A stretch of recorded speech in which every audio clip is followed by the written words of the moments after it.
বৃহস্পতিবার খুঁটি পুজোর মাধ্যমে শুভ সূচনা হয়ে গেল ব্যারাকপুর কালিয়ানিবাস বিবেক মেলা উৎসবের। 2005 সালে সূচনা হয়েছিল এই মেলার। বর্তমানে এই মেলার জনপ্রিয়তা তুঙ্গে। 8 থেকে 80 সকলেই যোগ দেন মেলায়। আগামী 8ই জানুয়ারি থেকে 14 তারিখ পর্যন্ত ব্যারাকপুর কালিয়ানিবাস যুব সংঘ খেলার মাঠে আয়োজিত হতে চলেছে এই মেলা। অন্যান্য বছরের মতো এবছরও মেলায় থাকছে প্রচুর চমক। কলকাতা ও মুম্বাইয়ের নামী শিল্পীরা যোগ দেবেন মেলায়। বিশেষত 12ই জানুয়ারি স্বামী বিবেকানন্দের জন্মদিবসে প্রতি বছরের মতো এবছরও এলাকার মানুষের বাড়ি বাড়ি গিয়ে খাদ্যদ্রব্য সংগ্রহ করে তা রান্না করে সকলের মধ্যে বিতরণ করা হবে। শুধু মেলা করেই থেমে থাকছেন না পুরপিতা তথা এলাকার কাছের মানুষ, কাজের মানুষ সম্রাট তপাদার। সেই সঙ্গে এলাকার প্রান্তিক মানুষের জন্য বিভিন্ন ধরনের সমাজসেবামূলক কাজও করা হবে তার উদ্যোগে। এই সকলের কাছে আমরা পৌঁছে যাই এবছর নতুন চমক কি থাকছে। দেখুন, আমরা 2005 সাল থেকে এই মিলন উৎসব, যেটাকে ব্যারাকপুর বিবেক মেলা নামে আজকে পরিচিতি লাভ করেছে, সেটা করে যাচ্ছি। এবার আমাদের এই মেলার মূল স্লোগানটা হচ্ছে বাসুদেবা কুটুম্বকম, অর্থাৎ এই পৃথিবীর সকলেই আমার আত্মীয়। জাতি ধর্ম নির্বিশেষে এই মেলায় আমি সবাইকে আমন্ত্রণ জানাচ্ছি, আপনাদের মাধ্যমে সবাইকে আসার জন্য অনুরোধ করছি। এবার গত বছরের মতন এবার কালিয়ানিবাস যুব সংঘ খেলার মাঠে, যেটা ব্যারাকপুর ক্যান্টনমেন্ট অধীনস্থ, সেখানে 8ই জানুয়ারি থেকে 14ই জানুয়ারি পর্যন্ত এই মেলাটি অনুষ্ঠিত হবে। এই মেলায় নাগরদোলা থেকে শুরু করে বিভিন্ন ধরনের স্টল তো থাকবেই, এবং 8 তারিখে বিভিন্ন গুণীজন এবং সমাজে প্রতিষ্ঠিত মানুষজনদের উপস্থিতিতে এই মেলাটি উদ্বোধন হবে এবং বিভিন্ন সামাজিক কর্মকাণ্ড সেদিনকে ওপেনিং দিন আমরা করব। এবং আমাদের একটা প্রয়াস থাকে, প্রতি বছরই আমরা কোনো না কোনো কিছু মানুষজনকে স্বনির্ভর করতে একটু সাহায্য করি। এবার একটা স্বনির্ভর করার জন্য কিছু মানুষকে আমরা সাহায্য করব।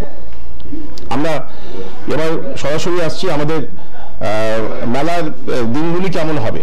8ই জানুয়ারি বাংলা ব্যান্ড ভূমির যে বিখ্যাত সৌমিত্রদা তার সঙ্গীত পরিবেশন করবেন। এছাড়া জি বাংলার মৌমিতা আছে, ও সঙ্গীত পরিবেশন করবে, এবং আমার সমাজের প্রিয় আমাদের পর্ণব সঙ্গীত পরিবেশন করবে। 9th জানুয়ারি আমাদের সকলের শ্রদ্ধার মানুষ সঙ্গীত শিল্পী ইন্দ্রাণী সেন তার সঙ্গীত পরিবেশন করবেন। এছাড়া সংহিতা ও সৌরভ দুজনই জি বাংলা সারেগামার খ্যাত মানুষ, তারা সঙ্গীত পরিবেশন করবে। 10th জানুয়ারি স্বনামধন্য শিল্পী স্বাগতা দে সে তার সঙ্গীত পরিবেশন করবেন। তার সাথে শ্রীময়ী ও শুভদীপ, এরা দুজনেই জি বাংলা খ্যাত, এরা তাদের সঙ্গীত পরিবেশন করবে।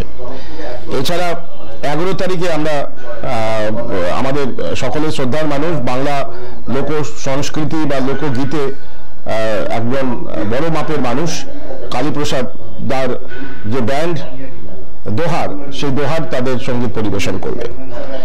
12 তারিখ স্বামীজির জন্মদিন, 12ই জানুয়ারি। সকাল থেকে বিভিন্ন ধরনের অনুষ্ঠান থাকবে, বসে আঁকো প্রতিযোগিতা, মিউজিক্যাল চেয়ার কম্পিটিশন, তারপরে যে যেমন খুশো সাজো প্রতিযোগিতা, এগুলো থাকবে। এবং বিকালে সাংস্কৃতিক অনুষ্ঠান তো প্রতিদিনই থাকছে। এই দিনে স্বামীজির প্রতি শ্রদ্ধা নিবেদন করে গান শোনাতে আসছেন আমাদের সকলেরই দুজন প্রিয় মানুষ। একজন হচ্ছে সাগ্নিক সেন আসছে, এবং রূপঙ্কর দা আসছেন 12 তারিখে। 13 তারিখে 13ই জানুয়ারি আমাদের সকলের প্রিয় মানুষ ছোট বোন আদিতি মুন্সি, ও আসছে আমাদের এখানে সঙ্গীত পরিবেশন করার জন্য। 14 তারিখটা বলছি না, 14 তারিখটা একটু সাসপেন্স থাক। 14 তারিখটা একটা ধামাকা হওয়ার একটা অপেক্ষা ব্যারাকপুরবাসী করছে। দুঃখ আছে, কষ্ট আছে, এই দুঃখ কষ্টগুলোকে একটু দূরে সরিয়ে আসুন। এই কটা দিন ব্যারাকপুরের সকল মানুষজনেরা এক হয়ে একটু আনন্দ করি, একটু নিজেদের কষ্টকে ভুলে থাকার জন্য। সবাই ভালো থাকুন, সবাই সাথে দেখা হচ্ছে। প্রশংসা করেছেন, আয়োজক হিসেবে কেমন লাগে আপনার? না, অর্জুনদা তো ওয়ান অফ দ্য মেন্টারই আমাদের। অর্জুনদা আমার নেতা শুধু নয়, আমার সাথে পারিবারিক তার সম্পর্ক দীর্ঘদিনের। অর্জুনদাই এর আগের বার যদি অর্জুনদা না থাকতো তাহলে মেলাটা আমি করতেই পারতাম না। আগেরবার অর্জুনদার সাহায্যেই মেলাটা হয়েছে। এবার সামনেও নির্বাচন আছে, অর্জুনদাকে হয়তো সেভাবে পাবো না এবং চাওয়াটাও অন্যায় হবে। একটা জায়গায় ওনাকে আটকে রাখা, উনি ওনার মতন কাজ করুক, আমরা আমাদের মতন এই মেলাটাকে সুন্দর করে সাজিয়ে তুলব। 2005 থেকে আমাদের এই বিবেক মেলা শুরু হয়েছে এবং আমরা চাই প্রতিবারের মতো এবারও জনগণ আমাদের সঙ্গে থেকে সহযোগিতা করুক। তার আজকে আমরা খুঁটি পুজো উদ্বোধন করলাম।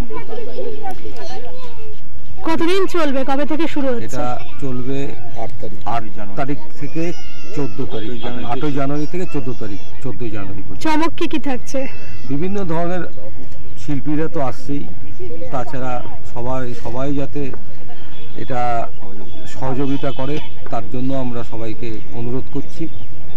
কোনো বিশেষ কর্মসূচি আছে? সাধারণত মেলা বা এই আনন্দ তো থাকে, সামাজিক দায়বদ্ধতা কিছু করছেন আপনারা? আমাদের এখানে আঁকা প্রতিযোগিতা তো হচ্ছেই, প্লাস প্রতিদিন বাড়ির মহিলাদের জন্য বিকালে একটা প্রোগ্রাম থাকছে, আর রাত্রিবেলা বিভিন্ন ধরনের সঙ্গীত অনুষ্ঠান দিয়ে, আর মেলা তো চলবেই। আপনার পুরো নাম? আমার নাম Sarajit Joardar. Bureau report, channel 10।